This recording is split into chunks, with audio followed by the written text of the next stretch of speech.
y veremos interruptores del tamaño de una molécula. Así que pongamos manos a la obra.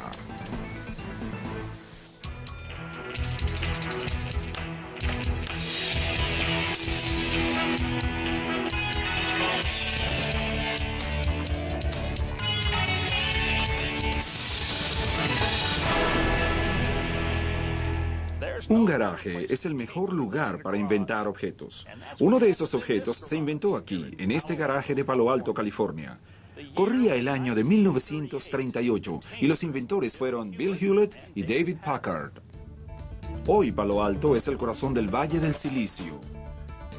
Por supuesto, el Valle del Silicio es considerado la capital mundial del bit y del byte, del ROM y del RAM.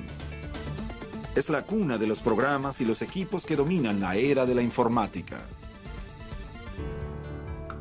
Pero en 1938, el único equipo con el que contaban Bill Hewlett y David Packard era un juego de herramientas comprado en una tienda por departamentos. Con las herramientas crearon su primer producto, el cual, por cierto, no fue una computadora. Se trató de un oscilador de audio bautizado como 200A. Visité la sede de Hewlett Packard, donde conversé con Anna Mancini, quien me mostró ese primer oscilador de HP. ¿Aún funciona? Así es. ¿Para qué servía el oscilador de audio? Genera una señal o un tono puro que se emplea para calibrar otros equipos acústicos como las radios y los teléfonos. Suena bien. ¿Y sabe qué? Me recuerda a una canción de mi infancia. Bien, ayúdeme a entender esto. ¿Cuál es la relación entre equipos de medición como estos osciladores y las primeras computadoras? Hewlett Packard creó su primera computadora para probar sus instrumentos de medición. ¿Era un gigante como esta de aquí? Sí. Las primeras computadoras de HP eran muy distintas a las actuales. Eran máquinas enormes como esta, usadas para calibrar sus instrumentos de medición. Pero sucedió algo curioso. Sus clientes comenzaron a usarlas para hacer sus cálculos matemáticos. En 1968, Hewlett Packard concibió su primera calculadora científica. Era la primera máquina a la que se le podía considerar una auténtica computadora personal, y aunque no lucía como una computadora, poseía muchos de los rasgos que distinguen a las computadoras de hoy. Tiene una pequeña pantalla y también teclas. ¿Y estas cosas? Tarjetas perforadas, las precursoras del disquete. Se insertaban en la máquina como en una unidad de disquete y hacían funcionar los programas. También contenían información. También hay material magnético, una cinta magnética, magnético. De modo que en esas máquinas, los chips de cualquiera de ellas podía tener 100.000 transistores. Se tenía 10.000 en aquella, pero hay 100.000 en esta. Se redujo rápidamente el tamaño. ¿Qué pasó? Bill Hewlett le pidió a sus ingenieros que hicieran que esta máquina cupiera en el bolsillo de su camisa. Tomaron las medidas del bolsillo y un año después crearon esto, la HP-35, la primera calculadora científica de bolsillo. Comenzamos aquí, pasamos por aquí y llegamos aquí. Exacto. Hoy en día, este chip de aquí ya no tiene 100.000 transistores, sino 1.000.000 de transistores. Así es. En 1969, la nave Apolo 11 aterrizó en la Luna con ayuda de una sala repleta de computadoras que en conjunto poseían menos memoria de la que hay hoy en día en un juego electrónico de bolsillo. Desde aquel día en el que David y Bill construyeron su primera computadora, la capacidad de memoria ha aumentado significativamente. A este crecimiento se le denomina ley de Moore, según la cual la capacidad de memoria se duplica cada 18 meses. La ley de Moore ha demostrado ser cierta desde hace décadas y debe su nombre a Gordon Moore, quien al tiempo que Neil Armstrong caminaba por la base de la tranquilidad, fundaba una compañía en el Valle del Silicio. La compañía se llamaba Intel. En la actualidad, Intel es una de las compañías más grandes del mundo. Al igual que Hewlett Packard, sus primeros pasos los dio en el mundo de las calculadoras. Vayamos al comienzo. Para usted, ¿cuál fue el primer microprocesador? Todo comenzó cuando le asignaron un proyecto a un joven ingeniero llamado Marcian Ted Off Una compañía japonesa de calculadoras le había solicitado a Intel, que tenía pocos años de fundada, el desarrollo de 12 circuitos convencionales para una nueva línea de calculadoras que pensaban fabricar. La compañía era tan pequeña en ese entonces que carecía de los recursos para emprender el proyecto, pero a Ted, un ingeniero de sistemas, se le ocurrió una idea. Sugirió que se construyera un chip multifuncional que, siguiendo instrucciones y programas diferentes, pudiera ejecutar funciones que les permitieran diferenciar decenas de procesadores distintos. La idea les pareció estupenda. Este chip, el primer microprocesador del mundo, fue bautizado con el nombre de 4004. Esta computadora, dentro de un chip, era tan poderosa como el ENIAC, la primera computadora electrónica que ocupaba un almacén entero. ¿Qué era lo innovador de este calculador? ¿Qué lo diferenciaba de sus predecesores? Lo innovador radicaba en el uso del chip multifuncional. La ventaja era que se podía construir el mismo chip para aplicaciones distintas y para clientes distintos. Se podía producir en serie y a bajo costo. Desde nuestro punto de vista, gracias a este chip, surgieron las computadoras personales. 10 años después, la computadora personal IBM revolucionó el mundo de las computadoras. Esta es la máquina con la que comenzó todo en 1981. Esta computadora tenía varios programas como el procesador de palabras y la hoja de cálculo, que era muy importante y se hizo muy popular. La combinación de un chip poderoso e interesante construido por Intel con un sistema operativo creado por una joven y desconocida compañía llamada Microsoft, ubicada en Washington, además del apoyo financiero de IBM, la mayor compañía de computadoras para la época, cambió la imagen que se tenía de las computadoras. Ahora eran unas valiosas herramientas para los negocios. Y las corporaciones de todo el mundo comenzaron a incorporar esta herramienta en su funcionamiento. Pagaría $6,000 por esa máquina. Los chips, siguiendo la ley de Moore, se hicieron cada vez más poderosos y pequeños. El primer chip de Intel tenía 2.300 transistores. Hoy en día, sus chips Pentium poseen millones de transistores. Este es el Pentium original, al que luego siguieron el Pentium 2, el 3 y ahora el 4. El Pentium 4 posee 42 millones de transistores dentro de una placa de silicio del tamaño de una uña. Espera, a ver si entendí. ¿Este es un transistor antiguo? Sí, un transistor. Obviamente se han hecho más pequeños, al punto de meter 42 millones de ellos en un chip de este tamaño. Una pequeña pieza de silicio. Ahora que tengo una idea general de lo que es un chip, ayudaré a construir uno. Laboran en uno de los ambientes más asépticos del mundo. Esta es un área clase 1, lo que significa que solo hay partículas de 0,2 de una micra por cada 2 centímetros cúbicos de aire. Pero ¿a qué equivalen 0,2 de una micra? ¿Cuán pequeño es eso? Muy pequeño. La mejor forma de comparación sería con el tamaño de un guisante.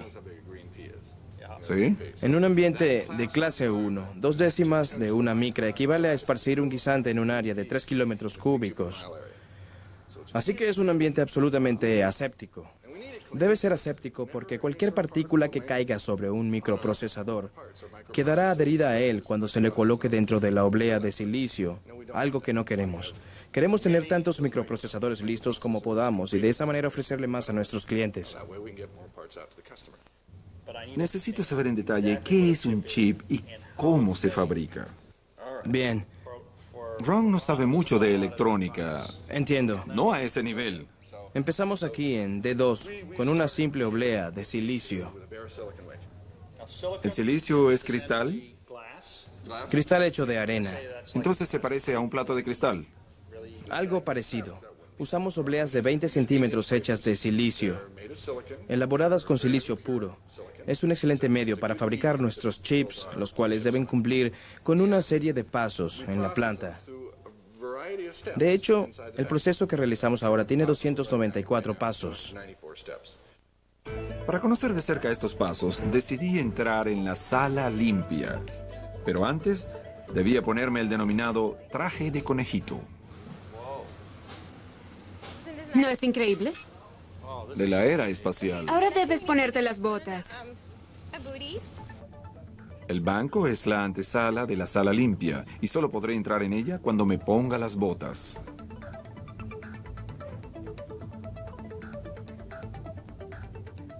¿Por qué tenemos que pasar por todo esto?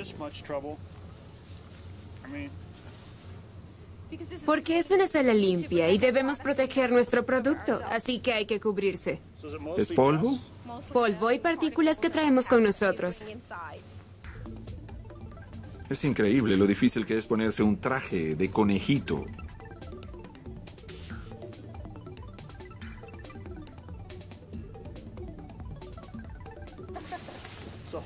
Esto es original como ropa de trabajo, ¿eh?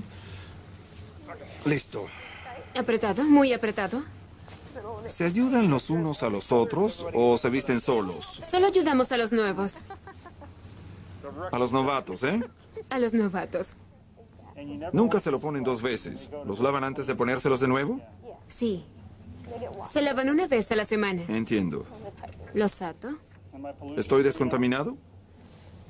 Ya casi. ¿Casi? ¿Hay más? Así es. No quiero imaginar lo que hacen cuando deben ir al baño.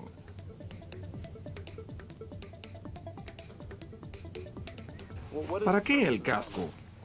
El casco que llevas es diferente porque este es el que usan las personas que deben manipular las obleas. Además, vas a llevar un filtro de aire. El casco tiene un filtro de aire. Todo el aire que respiraré pasará... Por el filtro de aire. Ya estamos listos. Listo. Son necesarios 294 pasos para elaborar un chip Pentium. Algunos se fabrican en el extranjero y otros aquí en la planta de Intel, en California. Y aunque llevaba el traje espacial, no pude tocar ninguno de estos chips. La fabricación de los chips es enteramente realizada por máquinas, supervisadas de cerca por especialistas, y jamás se posan sobre los chips manos humanas, usen o no guantes. Los millones de transistores microscópicos en un chip Pentium se graban en las obleas de silicio. Durante un proceso llamado fotolitografía, se colocan en el chip capas y capas de diminutos circuitos y transistores. Lo asombroso es el tamaño del objeto. Si bien un chip Pentium 4 es casi tan grande como la uña de un pulgar, contienen 42 millones de transistores distintos. Recuerden que hace 30 años el primer chip Intel solo contenía 2.300 transistores. Para hacer una analogía, si la velocidad de los autos aumentara a un ritmo similar, hoy se podría conducir de San Francisco a Nueva York en menos de 15 segundos. Si piensa que los chips no pueden ir más rápido o ser más pequeños, al regreso sabrá que en el Valle del Silicio nunca se va demasiado rápido. Durante décadas, los microprocesadores han seguido la ley de Moore, según la cual los chips aumentan su capacidad de memoria cada 18 meses. Pero para seguir en ese crecimiento, los científicos del Valle del Silicio buscan reducir el tamaño del chip. En Hewlett Packard, realizan esa tarea valiéndose de la nanotecnología, lo que les permite construir chips más pequeños que una molécula. A ver si entendí bien todo esto. Si se toma el interruptor más pequeño de un chip moderno, Sí. ¿cuánto puede reducirse este interruptor usando tecnología molecular?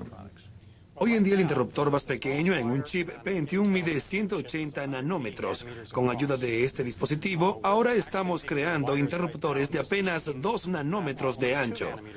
Así que podemos crear interruptores 100 veces más pequeños que los actuales.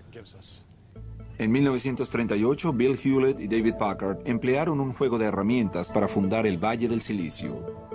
Hoy en día, Hewlett Packard utiliza equipos de alta tecnología como el microscopio de barrido de efecto túnel. Se basa en principios muy distintos a los de un microscopio convencional. En su interior se encuentra una aguja minúscula, similar a la aguja de un viejo fonógrafo, que se coloca cerca de la muestra y con la que se le explora enteramente de la misma forma en la que un buey labraría un terreno. Durante este procedimiento se produce un pequeño intercambio de voltaje entre la aguja y la superficie, y ese intercambio entre ambos elementos puede ser medido. Si la punta de la aguja es ultra fina, esto es, si llega a medir un átomo, se puede obtener una imagen electrónica de la superficie con resolución atómica. Es decir, con este microscopio podemos ver átomos individuales en una superficie. Para observar estas imágenes, los científicos necesitan el monitor de una computadora. Aquí se ve una superficie de silicio. Estas partes de aquí, se observan unos filamentos en la superficie de silicio que se forman como producto de una reacción química. En la superficie de silicio depositamos una delgada capa de un elemento denominado disprosio, un metal muy poco común, el cual luego se calienta hasta que se forman filamentos como resultado de la reacción entre el metal y la superficie de silicio. No son filamentos artificiales, sino formados químicamente. Es un filamento formado químicamente. Como se puede ver, los filamentos son lineales, paralelos unos a otros. Y vistos en este monitor, cada uno de estos puntos es un átomo individual. Este filamento es de 2 nanómetros de ancho. En otras palabras, si tomo uno de tus cabellos y lo reproduzco a una escala similar, tu cabello mediría unos 300 metros de ancho. Luego de ver esos filamentos, visité el laboratorio donde los filamentos son convertidos en circuitos. Aquí dentro tenemos una serie de pequeños dispositivos que hemos creado a partir de filamentos mucho más grandes que los que te mostré anteriormente. Sin embargo, los interruptores que empleamos entre los filamentos son moléculas individuales. Esas moléculas solo alcanzan una altura de 2 nanómetros, lo que las convierte momentáneamente en los interruptores electrónicos más pequeños del mundo. Entonces, ¿una simple molécula es un interruptor? Así es, una sola molécula es un interruptor. Muchos de esos interruptores están situados entre estos dos filamentos de aquí. Aquí tengo uno que podemos ver con mayor claridad. ¿Es una pieza de silicio? Sí, de silicio. ¿Han depositado los filamentos allí? Este ya tiene filamentos, pero es imposible verlos. En este caso, los filamentos probablemente miden entre 50 y 100 nanómetros de ancho. Básicamente, se cubre la muestra con una película de moléculas en forma de interruptores. Este proceso se lleva a cabo dentro de un medio líquido. Así que se toma una de estas muestras, se le sumerge en agua y luego se coloca una gota de interruptores moleculares en el agua. Esa gota se esparcirá de tal forma que la capa de interruptores moleculares en el agua alcanzará el grosor de una molécula. Toman una molécula y le suministran una descarga con carga positiva y la modifican. Exacto. Adoptan así una condición neutra. Sí. Luego le suministran una descarga con carga negativa y la modifican de nuevo. Bien. Así logran que una molécula actúe como un interruptor. Como un interruptor electrónico. Con circuitos tan pequeños, deseaba saber cuántos pueden colocar en un chip. Un chip moderno contiene entre 40 y 42 millones de interruptores o transistores. Sí. Usando esta tecnología que me han mostrado, ¿cuántos interruptores pueden colocar en un chip? Esperamos colocar 3.000 millones de interruptores por centímetro cuadrado en estos nuevos chips. 3.000 millones de interruptores por centímetro cuadrado. Es una cifra alucinante. Conforme el chip se hace más pequeño, sus aplicaciones crecen a una velocidad vertiginosa. Hemos avanzado apenas unos cuantos kilómetros del lugar en el que Bill Hewlett y David Packard fundaron el Valle del Silicio. Pero la geografía del Valle del Silicio no la definen los kilómetros ni los nanómetros. Solo la imaginación.